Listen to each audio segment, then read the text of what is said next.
تو وہ اپنے دائرے میں رہے۔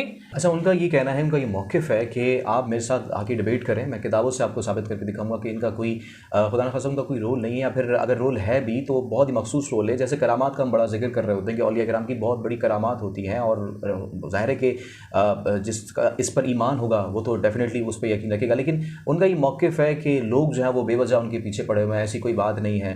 اس پر آپ کا کیا موقف ہے؟ دیکھیں، وہ ڈیبیٹ کی کبھی بھی دعوت نہیں دیتے، وہ کہتے ہیں کہ میں نے یہاں پر ویڈیو ریکارڈ کروا دی ہے، آپ بھی ویڈیو ریکارڈ کروا دیں، تو اس طرح تو ڈیبیٹ نہیں ہوتی نا۔ تو یہ تو ایک بندے کو فیم حاصل کرنے کے لیے کہ ٹھیک ہے، ابھی میں نے یہاں پر ایک ویڈیو ریکارڈ کروا دی ہے، کروڑوں لوگوں نے دیکھی ہے میری، اور اس کے اتنے ویورز ہیں، اتنے فالوورز ہیں، آپ بھی میرے خلاف اگر ریکارڈ کروانا چاہیں تو ایک ویڈیو ریکارڈ کروا دیں۔ سامنے بیٹھ کے کبھی وہ ڈیبیٹ نہیں کرنا چاہتے۔ تو اچھا، یہ بات بھی آپ کو میں ضرور بتاتا چلوں یہاں پہ کہ اس سے کیا ہوگا کہ اگر کوئی اگلا بندہ مرزا صاحب کے خلاف بیٹھ کے ویڈیو ریکارڈ کروائے گا تو اس سے بھی ویورز جو ہیں وہ مرزا صاحب کے ہی بڑھیں گے۔ بالکل۔ تو یہ چیز وہ صرف اپنے آپ کو پاپولر کرنے کے لیے کر رہے ہیں۔ اگر ان میں واقعی یہ چیز ہے کہ نہیں بھئی میں اس مسئلے کو حل کرنا چاہتا ہوں تو وہ باہر نکلیں۔ وہ اپنی اکیڈمی میں بیٹھ کے اس طرح کی دعویٰ کرتے رہتے ہیں، ان دعواؤں سے تو کوئی بات نہیں بنتی۔ ہاں، اگر ان سے کہا جائے کہ ہمارا کوئی مولوی صاحب آپ کے ہاں آ رہا ہے تو وہ کہتے ہیں نہیں میں اس سے بات نہیں کروں گا، آپ مفتی منیب صاحب کو لے کے آئیں۔ تو یہ مفتی منیب کو بلانا، مفتی تقی عثمانی کو بلانا اور امام کعبہ تک کی دعویٰ کرتے ہیں کہ اس کو لے کے آؤ، میں اس کے ساتھ بات کروں گا، تو یہ صرف لوگوں کو محض بے وقوف بنانے کے مترادف ہے۔ اور اپنی اکیڈمی میں بیٹھ کے یہ اس طرح کی باتیں کرنا اور فیم حاصل کرنے کے لیے جو ہے وہ ویڈیو بنانا اور اپنے آپ کو اپنا حق پر ثابت کرنے کے لیے یہ بات کہنا کہ میری ویڈیو جو ہے اتنے لاکھوں کروڑوں لوگوں نے دیکھی ہے۔ تو میں یہاں پر صرف اتنا ایک مثال دیتا ہوں کہ مرزا صاحب کی ویڈیو دیکھ لیں، اس کے ویورز کتنے ہیں، اور اسی طرح آپ انڈیا کی کسی اداکارہ کی دیکھ لیں ویڈیو، اس کے ویورز کتنے ہیں، تو آپ کو وہ انڈیا کی اداکارہ جو ہے اس کے ویورز زیادہ ملیں گے، تو پھر وہ انڈیا کی اداکارہ اٹھ کھڑی ہو کہ میں حق میں ہوں، اس طرح نہیں ہوتا۔ بہت اچھی آپ نے بات کہی، ویورشپ، اور یعنی کہ اگر آپ اس کو بہت ہی اگر آسان الفاظ میں کہتے ہیں کہ سستی شہرت حاصل، سستی شہرت کی آپ نے بات کی۔ اس وقت سستی شہرت حاصل کرنے کے لیے ہی مرزا صاحب جو ہے وہ ریاستی اداروں کے حوالے سے بھی بڑی انہوں نے چمہ گوئیاں شروع کر دی ہیں، بات چیت شروع کر دی ہے کہ ریاستی اداروں کا جو رول ہے ماضی میں یا پھر حال میں وہ بڑا جو ہے وہ صحیح نہیں رہا۔ وہ الفاظ استعمال میں نہیں کرنا چاہتا کیونکہ ہماری بھی اپنی دکان ہے، وہ بھی بند ہو جائے گی ورنہ۔ تو کیا کہیں گے، کیا ممبر پر بیٹھ کر اس طرح کی باتیں گفتگو کرنا، کیا اس چیز کی اجازت ہے؟ نہیں، ممبر کبھی اس چیز کی اجازت نہیں دیتا کہ آپ بیٹھ کے وہاں پر کسی کو تنقید کا نشانہ بنائیں۔ ممبر پر آپ تعلیم دیں اور اس تعلیم میں آپ کبھی کسی مسلمان کو دوسرے مسلمان کے مخالف نہیں کر سکتے، یہ چیز کبھی بھی آپ کو ممبر اجازت نہیں دیتا۔ اور رہی بات ریاستی اداروں کی، تو اداروں کا بہت بڑا ہاتھ ہے۔ یہاں پر میں اپنا موقف بیان کر دوں کہ ہمارے ہاں جو خاص طور پر حکمران طبقہ ہے وہ آ کے مداخلت کرتا ہے اداروں میں۔ بالکل ایسا ہی۔ تو جب ان کی مداخلت ہوتی ہے تو اس کے بعد جو ہے ان کے سلیکٹڈ بندے آ جاتے ہیں مخصوص نشستوں پہ۔ جب وہ بندے آ جاتے ہیں تو وہ بندے آ کے ان کی طرف سے کام کر رہے ہوتے ہیں۔ جب ان کی طرف سے وہ کام کر رہے ہوتے ہیں تو ظاہر سی بات ہے عام بندہ جو ہے اس کا شکار ہو جاتا ہے۔ صحیح۔ تو یہ ساری چیزیں جو فساد کی جڑ ہے، آپ اس طرح یہ ہو گیا کہ آپ کسی ادارے کے خلاف بات تو کر لیں لیکن آپ کو یہ معلوم ہی نہیں کہ اس ادارے میں اصل خلل اور خرابی پیدا کہاں سے ہوئی ہے۔ تو یہ اس کے مترادف ہے کہ کسی کنویں میں کوئی ناپاک چیز گر گئی، آپ پانی تو نکال رہے ہیں لیکن وہ ناپاک چیز وہیں پہ پڑی ہوئی ہے۔ تو پہلے آپ ناپاک چیز نکالیں، اس کے بعد جو ہے اس کا پانی نکالیں، اس کے بعد جو نیا پانی ہوگا وہ پاک اور صاف ہوگا، تبھی آپ اس کنویں سے پانی پی بھی سکیں گے اور اس کے ساتھ طہارت بھی کر سکیں گے۔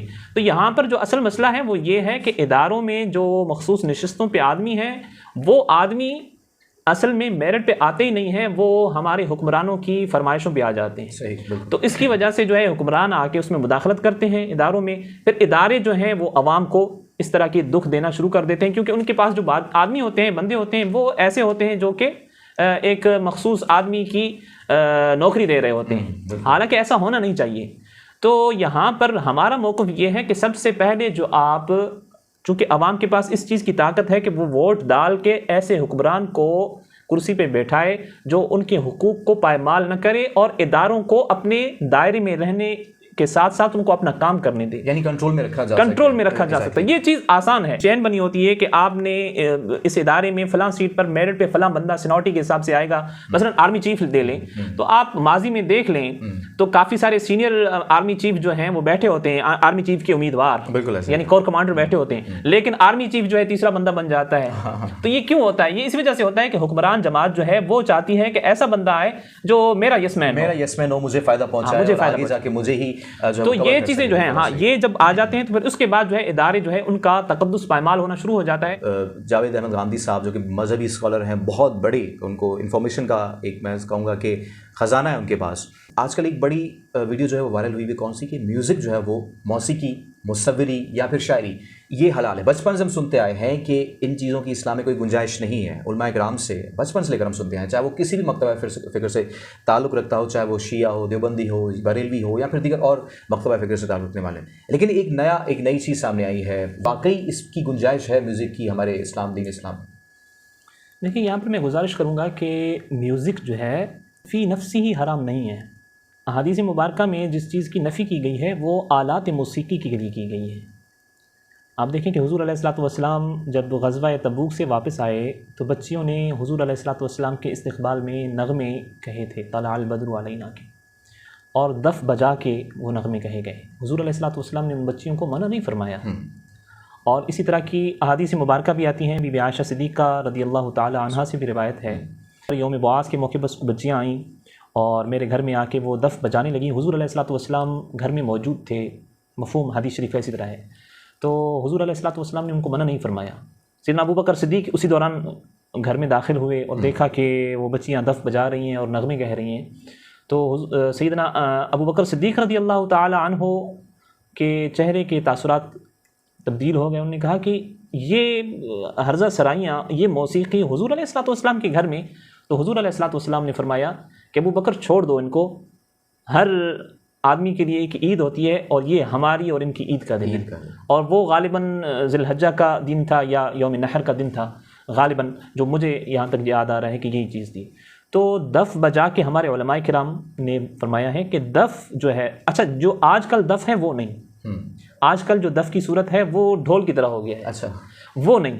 جو دف جو ہوتا ہے وہ ایک طرف سے چمڑا لگا ہوتا ہے اور اس کو بجانا، اور لیکن اس کے لیے بھی کنڈیشن یہ بتائی گئی ہے کہ اس کو پروفیشنلی گانے والے نہ بجائیں. اچھا، ایک تو پروفیشنل گانے والے ہوتے ہیں نا وہ بجائیں، وہ نہ بجائیں، اور وہ بھی مخصوص ایام میں، یعنی کوئی خوشی کا موقع ہو اور تھوڑی سی تعداد میں. ایسا نہیں کہ ساری ساری رات ایک ہمارے ہاں محفل موسیقی چل رہی ہوتی ہے اور اس کے بعد یہ اس طرح کی نہیں. بالکل یہ چیزیں جو ہیں وہ اسلام میں منع کی گئی ہیں. لیکن میوزک کے بارے میں یہ چیز ضرور ہے کہ علماء کا اختلاف ہے، اور اختلاف اس بات پہ ہے کہ ایک تو کہہ رہے ہیں کہ میوزک میں وہ چیز، وہ شاعری اور وہ آلات جس سے انسان کے ذہن میں جو شیطانی خیالات ابھرتے ہیں، نفسانی خواہشات ابھرتی ہیں، وہ تو من کل الوجوہ حرام ہے. دونوں میں جو اختلاف پایا جا رہا ہے، یعنی کہ ایک علماء طبقہ جو ہے وہ کہتا ہے کہ میوزک فی نفسی ہی حرام نہیں، دوسرا کہتے ہیں مطلقاً حرام ہے. تو یہ چیز دونوں میں حرام ہے، جو چیز میں نے ابھی آپ کی خدمت میں گزارش کی. لیکن دوسرا طبقہ جو ہے وہ اس میں اختلاف کرتا ہے کہ وہ میوزک جو کہ حضور علیہ الصلوۃ والسلام کے زمانے میں ہوا، یعنی اس کی یہ صورت بتا دیتے ہیں کہ حضور علیہ الصلوۃ والسلام کے زمانے میں بچیوں نے دف بجائے اور خوشی کے موقع پہ یہ گیت گائے. جیسے حضور علیہ الصلوۃ والسلام نے ایک مرتبہ بی بی عائشہ صدیقہ رضی اللہ تعالی عنہا سے فرمایا کہ کسی انصار لڑکی کی شادی کی گئی، تو حضور علیہ الصلوۃ والسلام نے فرمایا کہ عائشہ تم نے اس کے ساتھ کوئی گانے بجانے والی بھیجی؟ تو بی بی عائشہ صدیقہ رضی اللہ تعالی عنہا نے عرض کی میں نے تو نہیں بھیجی. تو حضور علیہ الصلوۃ والسلام نے فرمایا کہ انصار کے لوگوں کو گانا اور دف بجانا پسند ہے، بھیج دیتی اگر تم تو اچھا ہوتا. تو اس قسم کی جو احادیث مبارکہ آئی ہیں اس کو موقف لے کے، اس کو اپنا سند بنا کے علماء کرام فرماتے ہیں کہ اس موقع پر، یعنی کہ شادی ہو یا پھر عید ہو یا کوئی خوشی کا موقع ہو، دف بجا کر اگر بچیاں خوشی کا اظہار کر رہی ہیں لیکن اس کی بھی ٹائم لمٹ جو ہے اس کا بالکل محدود ہو. اس طرح نہ ہو کہ ساری ساری رات چند ایک منٹ کوئی انہوں نے بجا دیا تو ٹھیک ہے، تو اس میں کوئی قباحت نہیں. اور جو لوگ کہتے ہیں کہ مطلقاً حرام ہے، ان کا کہنا ہے کہ حضور علیہ الصلوۃ والسلام نے فرمایا کہ قرب قیامت میں میری امت میں 15 چیزیں آئیں گی جس کی وجہ سے ان پر عذاب آنا لازم ہو جائے گا، واجب ہو جائے گا۔ اچھا، وہ کون سی چیزیں ہیں؟ وہ 15 چیزیں تو بہت ساری ہیں، میں ساری نہیں گنواتا۔ اس میں ایک چیز یہ بھی ہے کہ حضور علیہ الصلوۃ والسلام نے فرمایا کہ قرب قیامت میں لوگ آلات موسیقی کو حلال سمجھنے لگیں گے، اچھا، تو ان پر پہاڑ گرنا اور زلزلے آنا لازم ہو جائیں گے۔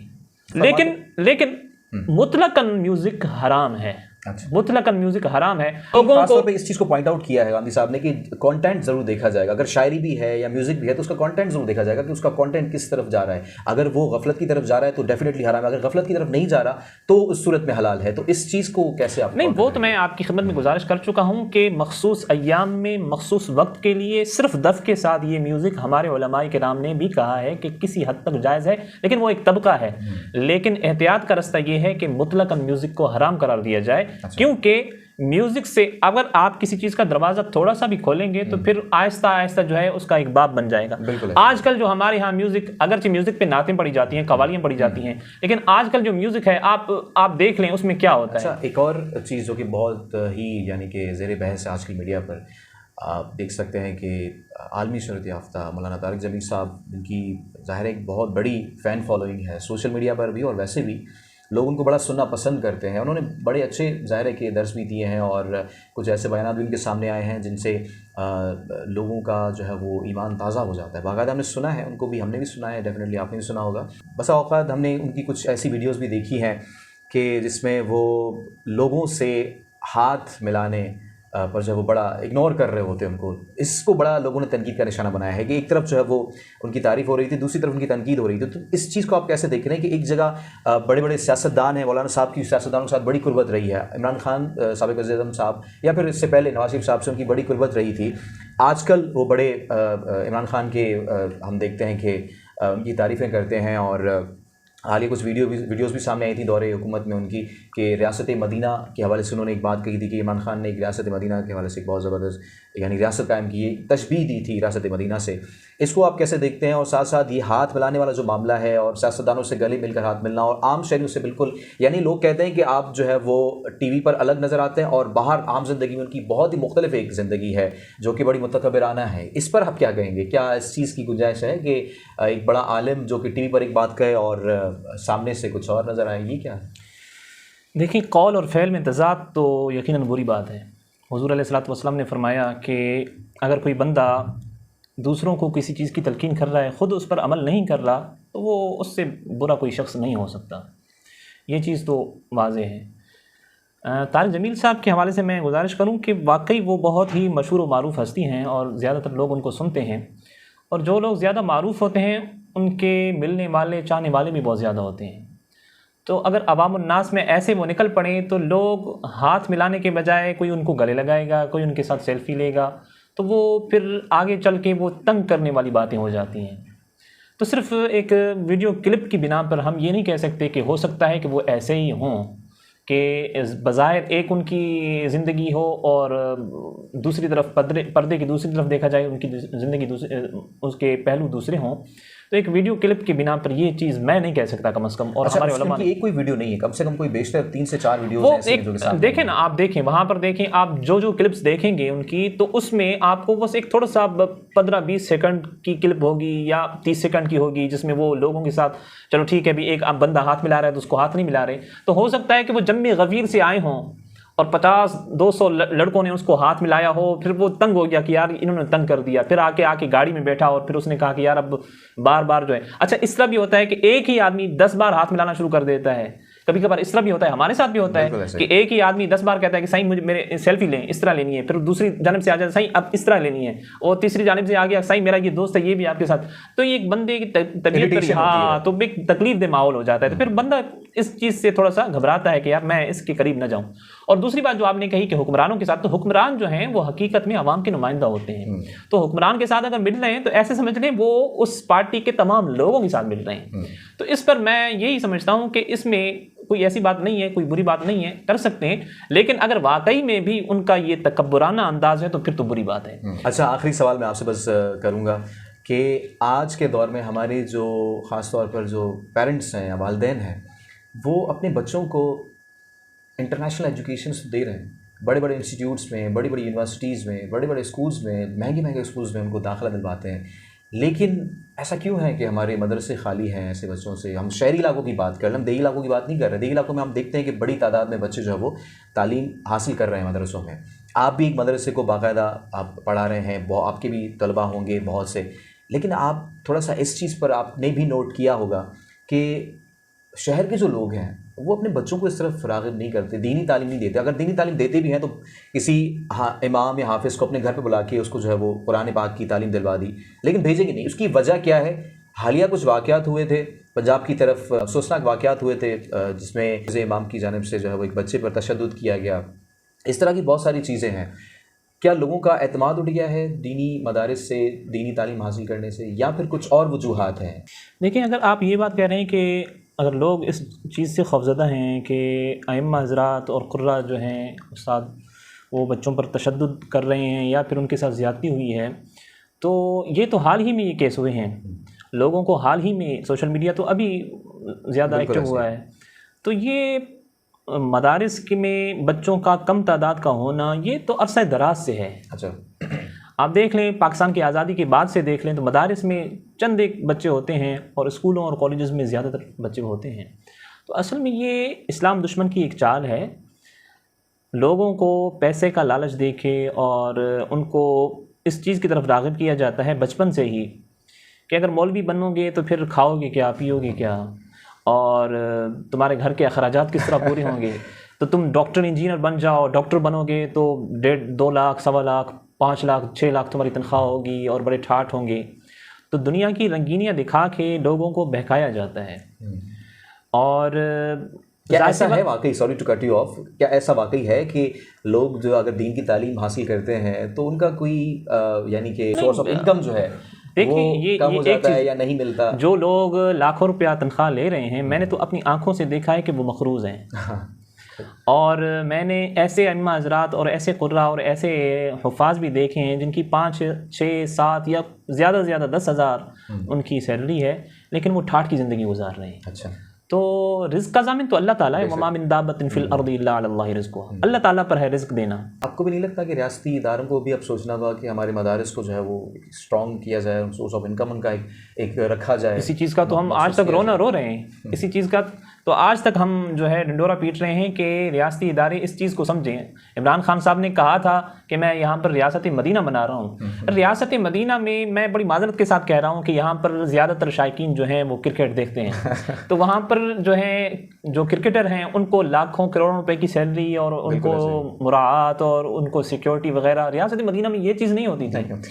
ریاست مدینہ میں جو حفاظ اور قراء اور حدیث کے حافظ ہوا کرتے تھے ان کو انعامات ملا کرتے تھے. میں آپ کو بتاؤں کہ جس زمانے میں یمن میں پڑھتا تھا اس زمانے میں ایک لڑکے نے ایک حدیث کی چھوٹی سی کتاب ہے، تقریباً 250 یا 500 احادیث ہیں اس میں. تو وہ بچہ ایک پسماندہ علاقے سے آیا ہوا تھا، اس نے وہ 250 یا 500 احادیث مبارکہ یاد کر لی تھی مکمل طور پہ. تو جس یونیورسٹی میں ہم تھے اس کے وی سی صاحب نے باقاعدہ ایک بہت بڑی تقریب رکھوائی، اور اس تقریب میں باقاعدہ اس بچے کو ایک جس طرح دلہے کو بٹھایا جاتا ہے اس طرح بٹھایا گیا، اور اس کے بعد جو ہے مختلف پیجز سے اس سے پوچھا گیا کہ یہ پیج ہے، یہ حدیث نمبر ہے، یہ پڑھ کے سناؤ. وہ پڑھ کے سنا رہا تھا.